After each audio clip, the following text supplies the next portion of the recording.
നമസ്കാരം, മലയാളി വാർത്തയിലേക്ക് സ്വാഗതം.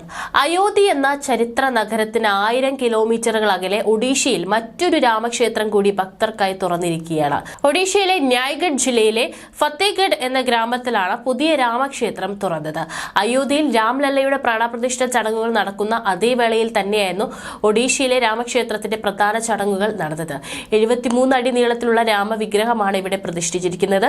സമുദ്രനിരപ്പിൽ നിന്നും 1800 അടി ഉയരത്തിലാണ് ക്ഷേത്രം സ്ഥിതി ചെയ്യുന്നതെന്നും റിപ്പോർട്ടുകൾ സൂചിപ്പിക്കുന്നു. ഫത്തേഗഡിലെ ജനങ്ങൾ തന്നെയാണ് ക്ഷേത്ര നിർമ്മാണത്തിനായുള്ള ധനസമാഹരണം നടത്തിയത്. 2017 ക്ഷേത്രത്തിന്റെ നിർമ്മാണ പ്രവർത്തനങ്ങൾ ആരംഭിച്ചിരുന്നു. ലേബർ ഓഫ് ലവ് എന്ന് പേരിട്ട ക്ഷേത്ര പദ്ധതിക്കായി 150ഓളം നിർമ്മാണ തൊഴിലാളികൾ ഉണ്ടായി. 7 വർഷത്തോളം നീണ്ട പ്രയത്നത്തിനൊടുവിൽ അവരുടെ രാമക്ഷേത്രം യാഥാർത്ഥ്യമാക്കിയിരിക്കുകയാണ്. അതിസമ്പന്നമായ ചരിത്രവും ഈ ക്ഷേത്രത്തിന് പങ്കുവയ്ക്കാനുണ്ട്. നൂറ്റാണ്ടുകൾക്ക് മുൻപ് വരൾച്ചയുടെ കാലത്ത് ഇവിടെ എത്തിയാണ് ജനങ്ങൾ മഴ പെയ്യാനായി പ്രാർത്ഥിച്ചിരുന്നത്. അയോധ്യയിലെ രാമക്ഷേത്രത്തിൽ ഇന്നു മുതൽ പൊതുജനങ്ങൾക്ക് സന്ദർശിക്കാം. പ്രതിദിനം 10,000 രാംലല്ലയുടെ അനുഗ്രഹം തേടി എത്തുമെന്നാണ് അതേസമയം വിലയിരുത്തൽ. ക്ഷേത്രത്തിൽ ആരതിയിൽ പങ്കെടുക്കുന്നതിനായി പ്രത്യേകം പാസുകൾ ആവശ്യമാണ്. ഇത് ഓൺലൈനായും അല്ലാതെയും ഭക്തർക്ക് സൗജന്യമായി ലഭിക്കും. തിരിച്ചറിയൽ രേഖ സമർപ്പിച്ചാൽ പാസ് ലഭിക്കുമെന്ന് ക്ഷേത്ര ട്രസ്റ്റ് അറിയിച്ചു. രാവിലെ 7 മുതൽ 11:30 വരെയും ഉച്ചയ്ക്ക് ശേഷം 2 മണി മുതൽ 7 വരെയും ദർശനം നടത്താം. രാവിലെ 6:30 ജാഗരൺ അഥവാ ശൃംഗാർ ആരതി നടക്കുന്നത്. മുൻകൂർ ബുക്കിംഗും ലഭ്യമാണ്. രാത്രി 7:30 സന്ധ്യ ആരതി. അന്നേ ദിവസം തന്നെ ബുക്കിംഗ് നടത്താം. ആരതി നടത്താൻ ആഗ്രഹിക്കുന്നവർ അരമണിക്കൂർ മുൻപ് തിരിച്ചറിയൽ രേഖയുമായി ക്ഷേത്രത്തിലെ ക്യാമ്പ് ഓഫീസിൽ എത്തണമെന്നാണ് രാജജന്മഭൂമി തീർത്ഥാടന ക്ഷേത്ര ട്രസ്റ്റ് വെബ്സൈറ്റിൽ വ്യക്തമാക്കിയിരിക്കുന്നത്.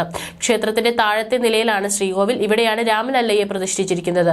സ്വിംഗ് ഡോറിലൂടെ 32 പടികൾ കയറിയാണ് കിഴക്ക് ഭാഗത്ത് സ്ഥിതി ചെയ്യുന്ന പ്രാഥമിക കവാടത്തിലെത്തുന്നത്. നൃത്തമണ്ഡപം, രംഗമണ്ഡപം, സഭാമണ്ഡപം, പ്രാർത്ഥനാ മണ്ഡപം, കീർത്തന മണ്ഡപം എന്നിങ്ങനെ 5 മണ്ഡപങ്ങളാണ് ക്ഷേത്രത്തിലുള്ളത്. ക്ഷേത്രത്തിനോട് ചേർന്ന് പുരാതന കാലം മുതലുള്ള ചരിത്ര പ്രസിദ്ധമായ സീതാകിണർ സ്ഥിതി ചെയ്യുന്നു. അയോധ്യ രാമക്ഷേത്രത്തിലെ പ്രാണപ്രതിഷ്ഠ ചടങ്ങിന്റെ സന്തോഷം പങ്കുവച്ച് ക്രിക്കറ്റ് താരങ്ങളും ഇന്നലെ തന്നെ രംഗത്ത് വന്നിരുന്നു. ജയ് ശ്രീറാം എന്ന അടിക്കുറിപ്പോടെയാണ് റിങ്കു സിംഗ്, ഓസ്ട്രേലിയൻ താരം ഡേവിഡ് വാർണർ, മുൻ പാകിസ്ഥാൻ താരം ഡാനിഷ് കനേരിയ, ദക്ഷിണാഫ്രിക്കൻ താരം കേശവ് മഹാരാജ് എന്നിവർ സമൂഹ മാധ്യമ അക്കൗണ്ടുകളിൽ തങ്ങളുടെ സന്തോഷം പങ്കുവച്ചത്. രാംലല്ലയുടെ വിഗ്രഹത്തിന്റെ ചിത്രമാണ് റിങ്കു സിംഗ് പങ്കുവച്ചിരിക്കുന്നത്. ജയ് ശ്രീറാം ഇന്ത്യ എന്ന അടിക്കുറിപ്പോടെയാണ് ഭഗവാൻ ശ്രീരാമന്റെ ചിത്രം ഡേവിഡ് വാർണറും കേശവ് മഹാരാജയും ഇൻസ്റ്റഗ്രാമിൽ പങ്കുവച്ചിരിക്കുന്നത്. നൂറ്റാണ്ടുകളുടെ കാത്തിരിപ്പ് അവസാനിച്ചു, വാഗ്ദാനം പാലിച്ചു.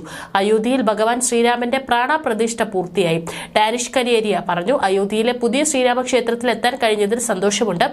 നാഗരിക ശൈലിയിലുള്ള ക്ഷേത്രത്തിന്റെ വാസ്തുവിദ്യ എല്ലാവരെയും ആകർഷിക്കും. ഭഗവാൻ ശ്രീരാമന്റെ അനുഗ്രഹം ലഭിച്ചതിൽ സന്തോഷമുണ്ടെന്നാണ് സച്ചിൻ ടെണ്ടുൽക്കർ എക്സിൽ കുറിച്ചത്.